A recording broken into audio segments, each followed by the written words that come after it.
तो चलिए शुरुआत करते हैं। हम किताब पढ़ेंगे आज एक संत की वसीयत 1633। तो आ जाइए पहले पेज पे। श्रीमद् भगवान की असीम अहमद की कृपा से ही जीवन को मान सवीर मिलता है। इसके एकमात्र उद्देश्य ये केवल भगवत प्राप्ति हुई है, परंतु मनुष्य इसके शरीर प्राप्त करने के बाद अपने मूल उद्देश्य भूलकर शरीर के साथ दृढ़ता से तदात्मय कर लेते हैं और इस सुख को ही परम सुख मान लेते हैं। शरीर सत्ता और महानता देखकर उसके साथ अपना संबंध बना लेने के कारण इस शरीर इतना मोह हो जाता है कि इसे नाम तक उसका प्रिय लगता है। शरीर सुख में मान बढ़ाई का सुख सबको सूक्ष्म होता है। इसकी प्राप्ति के लिए झूठ, कपट, ईमानदारी आदि गुणों का दुराचार भी करने लग जाता है। शरीर नाम पे प्रिय होने से उसमें दूसरों के अपनी प्रशंसा, उस प्रस्तुति की चाहना रहती है। वह यह चाहता है कि अपने जीवन पर्यंत मरने को मान बहाई मिल और मरने के बाद मेरे नाम की कीर्ति हो। पर यह भूल जाता है कि केवल लौकिक व्यवहार के लिए शरीर रखा हुआ नाम शरीर नष्ट होने के बाद कोई अस्तित्व नहीं रहता। इस दृष्टि से शरीर पूजा, मान, आदर एवं नाम को बनाए रखने के भाव किसी के महत्वपूर्ण नहीं है, परंतु पेज नंबर 4। शरीर का नाम, आदेश एवं नाम की स्तुति, प्रशंसा का भाव इतना व्यापक हो जाए कि मनुष्य अपनी तथा अपने परिजनों के साथ ही ऐसे व्यवहार करते हैं कि परंतु प्रत्येक भी भगवद गीता, महापुरुष वचन तथा सर्व शास्त्रीय के अनुसार सच हृदय से अपने लक्ष्य भगवान प्राप्ति में लगे रहकर इनके दोषी दूसरे रहने चाहते हैं। उस साधकों को साथ ही ऐसे ही व्यवहार करने लग जाते हैं कि यदि क्या उस साधक का शरीर निष्प्राण होने पर भी उसकी स्मृति बनाए रखने के लिए शरीर का नित्रमण आबंध करते हैं और उसके बहुत ही सजा के साथ अंतिम संस्कार स्थल तक ले जाते हैं। विनाशी नामों के अनिवार्य बनाने के प्रयास से वे इस साकार स्थल पर छतरी, चबूतरा या मकान, स्मरण आदि बना देते हैं। इसके सिवा उसके शरीर संबंधित एक पक्षी भी घटनाओं के बढ़ाकर अपनों का जीवन स्मरण आदि में रूप में लिखित और प्रकाशित करवाते हैं। कहने को तो वो अपने आप को साधकों का श्रद्धालु कहते हैं, पर काम वही करते हैं जिसका वह साधक भी निषेध करते हैं।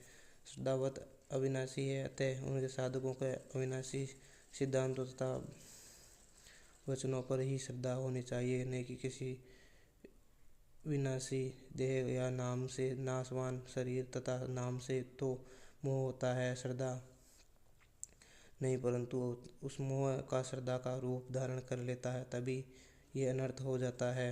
अतः भगवान के शाश्वत दिव्य अलौकिक श्री विग्रह की पूजा तथा उसके अविनाशी नाम स्मृति को छोड़कर इस नाशवान शरीर तथा नाम को महत्व देने पर केवल अपना जीवन ही व्यर्थ होता है, प्रत्युत अपने साथ महान धोखा ही होता है। वास्तविक दृष्टि से देखा जाए तो शरीर मल मूत्र बनाने की एक मशीन है। इसके उत्तम से उत्तम भोजन या भगवान का प्रसाद खिला दो तो वह मल बनकर निकल जाएगा तथा उत्तम से उत्तम पेय या गड़ा जल पिला दो पर वह मूत्र बनकर निकल जाएगा।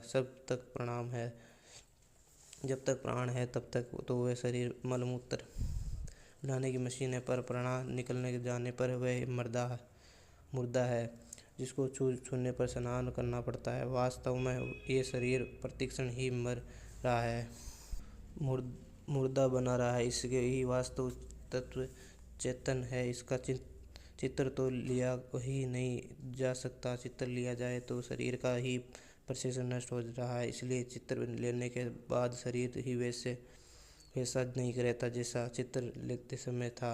इसलिए चित्र की पूजा तो अतः नहीं है कि पूजा हुई।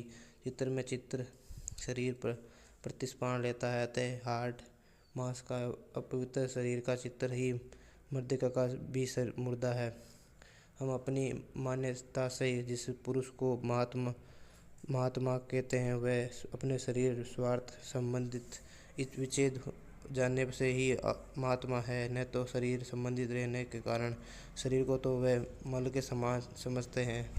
अतः महात्मा के कहने पर जाने वाले शरीर का आदर करना मल का आदर करना हुआ, क्योंकि ये उचित है। यदि कोई कहता है कि जब भगवान चित्र पूजा आदि होती है तो वैसे ही महात्मा के चित्र की पूजा आदि जाए तो वह आपत्ति है, तो ये कहना भी उचित नहीं है।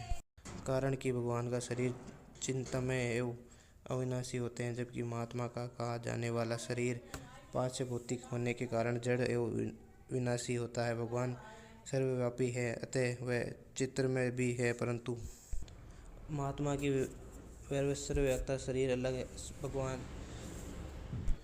भगवान के अंतर्गत में समस्त महात्मा है। ये भगवान की पूजा अंतर्गत सभी महात्माओं की पूजा स्वयं तय हो जाती है। यदि महात्माओं के हाड़ मांस के शरीर को तथा उनके चित्र को पूजा होने लगे तो वह इस पुरुष भगवान की ही पूजा में बाधा पहुँचेगी। तो महात्माओं के सिद्धांत सर्वथा विपरीत है। महात्मा तो संसार लोगों को भगवान की ओर लगाने के लिए आते हैं, तो अपनी ही लगाने लिए, नहीं कि अपने को लगाने के लिए। तो लोगों की अपनी ही ओर अपने ध्यान पूजा आदमी में लगता है, वह तो भगवत विरोधी होते हैं। वास्तव में महात्मा कभी शरीर सीमित होता है ही नहीं। वास्तव जीवन तो चरित्र वही होता है जो साड़ पाड़ हो, अर्थात जीवन की अच्छी बुरी, सद्गुरु दुर्गुण, सदाचार दुराचार आदि सब बातों का यथारूप से वर्णन हो। अपने जीवन की समस्त घटनाओं का यथारूप से मनुष्य स्वयं ही जान सकता है। दूसरा मनुष्य तो उसकी बाहरी क्रियाओं को देखकर अपनी बुद्धि के अनुसार उसके बारे में अनुमात्र कर सकते हैं, तो जो व्यर्थ होने नहीं होता। आजकल जो जीवन लिखित जाती है वह उसकी दोषों की छिपाकर गुणों का भी मिथ्या रूप से अधिक वर्णन करने का कारण वह साड़ पाड़ जैसा पूर्ण रूप से सत्य होता है। वास्तव में मर्यादा पुरुषोत्तम भगवान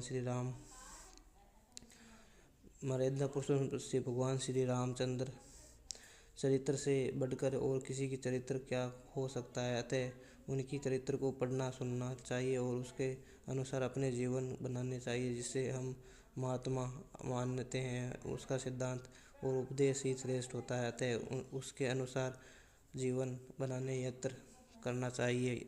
उपयुक्त सभी बातों पर विचार करने में सभी परिचित संत तथा सद्गुरु तो मैं विनम्र निवेदन प्रस्तुत कर रहा हूँ, उसमें अपने व्यक्तिगत चित्त स्मरण जीवन आदि का निषेध है किया गया है। मेरी शारीरिक असमर्थता के समय तथा शरीर शांत होने के बाद भी उनके शरीर प्राप्ति अपने का दायित्व रहेगा, इसके स्पष्ट निर्देश करना ही लेखक का प्रयोग है। यदि ये शरीर चलने फिरने उठने बैठने आदि में असमर्थ हो जाए तो वेदों डॉक्टरों की राय शरीर रहने की कोई आशा प्रतीत न हो तो इस गड्ढाजी के तटवर्ती स्थान पर ले जाना चाहिए।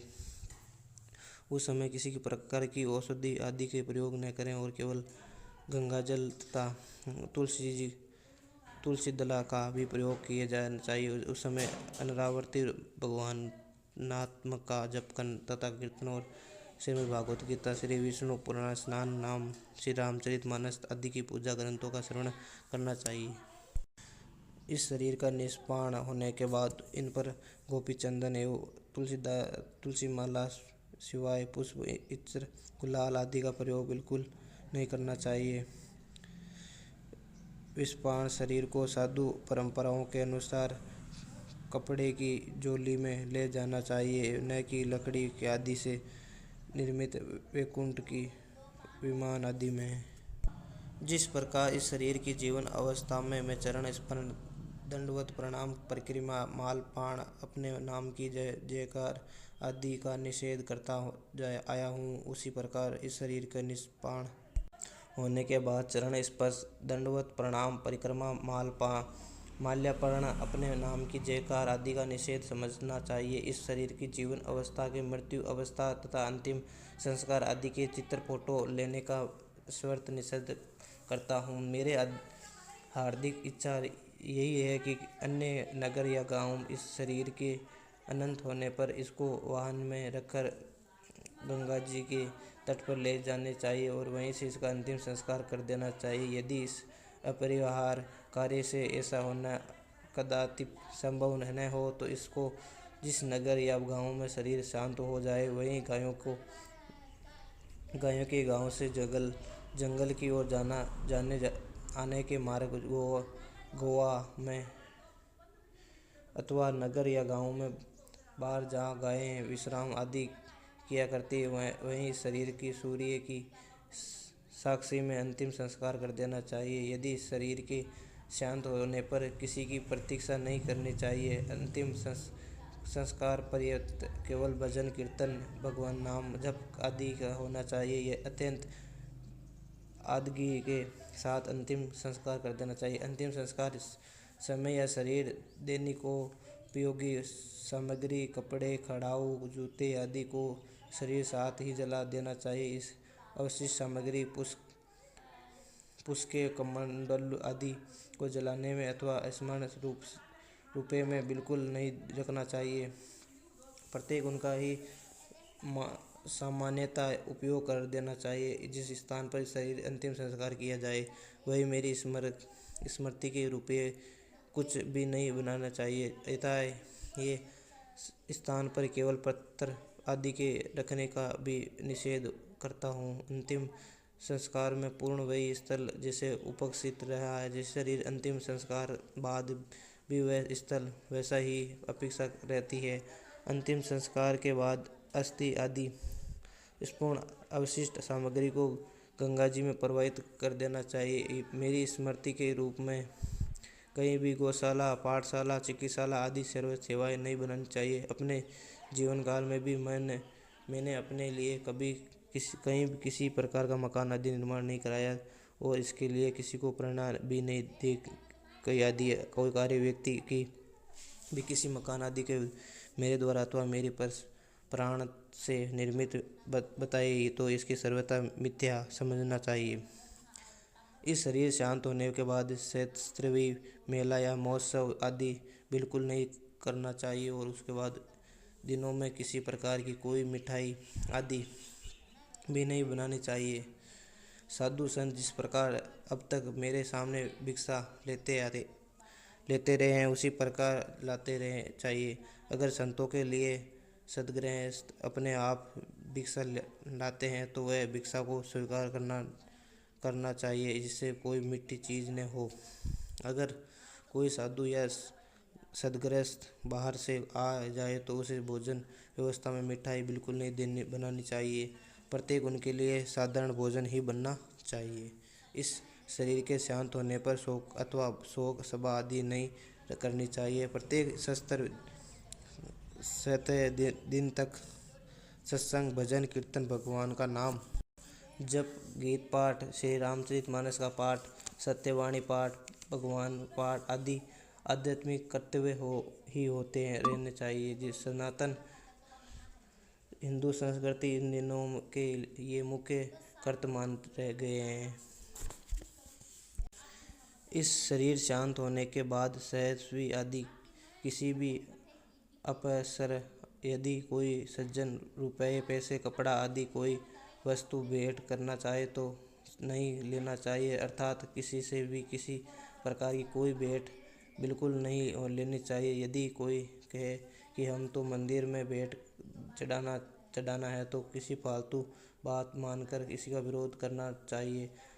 बाहर से कोई व्यक्ति किसी भी प्रकार की कोई भेंट किसी भी माध्यम भेजे तो उसका स्वतः स्वीकार कर देना चाहिए। किसी भी भेंट न लेने के साथ साथ ये सावधानी भी रखनी चाहिए कि किसी भी कोई को भेंट चादर किराया आदि नहीं देना चाहिए। जब शास्त्र भी निषेध है कि बरसी वार्षिक आदि का भी निषेध समझाया जाना चाहिए।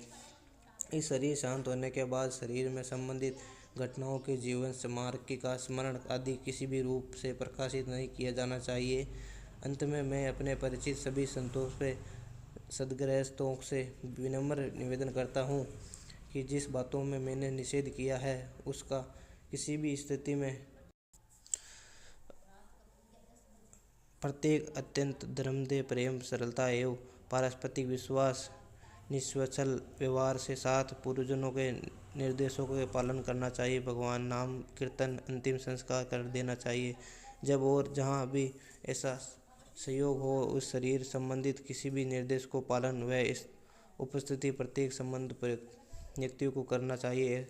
मेरा जीवन काल में मेरे द्वारा शरीर वाणी से मन से जानने पर अनजाने पर किसी को भी प्रकार से कष्ट पहुंचा हो तो मैं उस सभी को विनम्र हृदय से करबंद क्षमा करता हूँ। आशा है ये सब उदारतापूर्व मेरे को क्षमा कर देना चाहिए। एक बार सरल हृदय से दृढ़तापूर्ण स्वीकार कर ले कि मैं केवल भगवान का ही अंश हूँ और केवल भगवान ही मेरे अपने हैं, क्योंकि शरीर संसार कभी किसी का रहता ही नहीं और परमात्मा कभी किसी के साथ छोड़ते ही नहीं। वर्तमान सहमत की आवश्यकताओं को देखते हुए मैं कुछ विचार प्रकट करना चाहता हूँ। मैं चाहता हूँ कि अगर कोई व्यक्ति मेरे नाम से इस विचारों का सिद्धांतों का विरोध आचरण करता हुआ दिखे तो ऐसे करने पर यथाशक्ति रोकने चेष्टा की जाए। मेरे दीक्षाओं को रूप से शरीर शांत होने पर बाद में जबकि विक्रम संवत 1967 में मैंने उनकी बरसी कर ली तो ऐसे पक्का विचार कर लें और जबकि प्रत्येक सिवाय कुछ ही नहीं करना चाहिए। किसी से कुछ भी मांगना नहीं चाहिए। रुपयों के अपने पास न रखना चाहिए, न छूना चाहिए। अपने ओर से कहीं नहीं जाना चाहिए। जिसकी गरज होगी वह जो आ जाएगा। इनके बाद मैं गीता प्रेस के स्थापना के सेठ जी श्री जय दयाल जी गोविंदाके जी संपर्क में आया। वह मेरी दृष्टि में भगवान प्राप्त महापुरुष थे। मेरी जीवन पर उनका विशेष प्रभाव पड़ा। मैंने किसी भी व्यक्ति स्थान आश्रम आदि से व्यक्तिगत संबंध नहीं जोड़ा। यदि किसी हेतु संबंध जोड़ा भी हो तो वह तत्कालीन था, सदा के लिए नहीं था। मैं सदा श्रुत का अनुयायी रहा हूँ, व्यक्ति का नहीं। मेरे सदाए से ये विचार रहा है कि मैं लोगों मुझे अथवा किसी व्यक्ति विशेष न लगाएं, भगवान में ही लगें। व्यक्ति पूजा में कड़ा निषेध करता हूँ। मेरे कोई स्थान मेट अथवा आश्रम नहीं है, मेरी कोई न गद्दी नहीं है और न ही मेरा किसी का अपना शिष्य प्रचार के अथवा उत्तरदायी बनाया है। मेरे बाद मेरे पुस्तकें ही साधकों का मार्गदर्शन करेगी। गीता प्रेस पुरस्कारों के प्रचार गोरक्षा तथा सत्संग में सदैव समर्थ रहा हूँ। मैं अपना चित्र खींचने, चरण स्पर्श करने, जयाकर करने, माला अपमान आदि के कड़ों निषेध करता हूँ। प्रसाद भेंट रूप से किसी को माला, दुपट्टा, वस्त्र, कंबल आदि प्रदान नहीं करता हूँ। मैं खुद भिक्षा से ही शरीर निर्वाह करता हूँ। सत्संग कार्यक्रम लिए रुपये चंदा इकट्ठा करने का मैं विरोध करता हूँ। मैं किसी को नहीं आशीर्वाद, श्राप या वरदान नहीं देता हूँ, न ही किसी अपने को इसके योग्य समझता हूँ। मैं अपने दर्शन की अपेक्षा गंगा जी, सूर्य अथवा गर्भवती के दर्शन को भी अधिक महत्व देता हूँ। रुपये, स्त्री, इस दोनों के स्पर्शों को मैंने सर्वथा त्याग किया है। जिसके पत्रिका अथवा स्मारक में विज्ञापन छपते हो उसमें मैं अपना लेख प्रकाशित करने का निषेध करता हूँ। इस तरह अपनी दुकान, व्यवहार आदि के प्रचार किए प्रकाशित हो जाने वाली सामग्री, कैलेंडर आदि में मेरी नाम छापने का मैं निषेध करता हूँ। गीता प्रेस की पुस्तकों में प्रचार के संदर्भ में ये नियमित लागू नहीं है। मैंने सत्संग प्रवचन में ऐसी मर्यादा रखी है कि पुरुष और स्त्री अलग अलग बैठें। मेरे आगे थोड़ी दूर तक केवल पुरुष हैं बैठे। पुरुषों की व्यवस्था पुरुष और स्त्रियों की व्यवस्था स्त्रियाँ ही करें। किसी बात से समर्थन करने अथवा भगवान की जय बोलने पर समय केवल पुरुष को ही अपने हाथ ऊंचे करें, न स्त्री नहीं। कर्म योग्य, ज्ञान योग्य, व्यक्ति योग्य, तीनों में मैं भक्तियों के सर्वश्रेष्ठ मानता हूँ और परम प्रेमी प्रति में मानव जीवन की पूर्णता मानता हूँ। जो व्यक्ति अपने को मेरा अनुयायी अथवा कृपा पात्र बनाकर लोगों को मान बढ़ाई करवाता है, उस रुपये लेता है, स्त्रियों के संपर्क रखता है, भेंट लेता है अथवा वस्तुएं मांगता है, उससे उसको ढंग समझना चाहिए। तो जो मेरे नाम से रुपये इकट्ठा करता है वह बड़ा पाप करता है, उसका पाप समाहे के योग्य नहीं है। अंतिम प्रवचन एक बहुत श्रेष्ठ, बड़ी सुगम, बड़ी सरल, बड़ी बात है। वह ये कि किसी तरह की कोई इच्छा मत रखो, न तो परमात्मा की, न आत्मा की, न संसार की, न मुक्ति की, न कल्याण की, कुछ भी इच्छा मत करो और चुप हो जाओ, शांत हो जाओ, कारण कि परमात्मा सब जगह शांत रूप में परिपूर्ण है, स्वतः ही स्वाभाविक सब जगह परिपूर्ण है। कोई इच्छा न रहे, किसी तरह की कोई कामना न रहे, न कोई एकदम परमात्मा की प्राप्ति हो जाए, सर्वत्र ज्ञान हो जाए, पूर्णता हो जाए। ये सब का अनुभव है कि कोई भी किसी भी इच्छा पूरी होती है, कोई नहीं होती है। सब इच्छा के पूरी हो जाए तो ये नियम नहीं है। इच्छाओं को पूर्ण करना हमारे वंश की बात नहीं है, पर इच्छाओं को त्याग कर देना हमारी अंश की बात है। कोई भी इच्छा चाहना नहीं लेनी चाहिए और ना स्थिति स्वयं परमात्मा होनी चाहिए। आपको परमात्मा वचन का अनुभव हो जाना चाहिए। कुछ चाहना नहीं, कुछ करना नहीं, कुछ जाना नहीं, कुछ आना नहीं, कहीं अभ्यास नहीं, बस इतनी भी बड़ी बात। इनमें भी पूरी बात हो गई है। इच्छा करने से ही हम संसार बंध जाते हैं। इस सर्वता छोड़ने ही सर्वतः परिपूर्ण परमात्मा में स्वतः स्वाभाविक स्थिति है। प्रत्येक कार्य में तत्पर रहने, न राग करो न द्वेष करो। तुलसीदास मम राम सो समा सब संसार, राग न दोष न दोष, दुख दास भवे भव पार।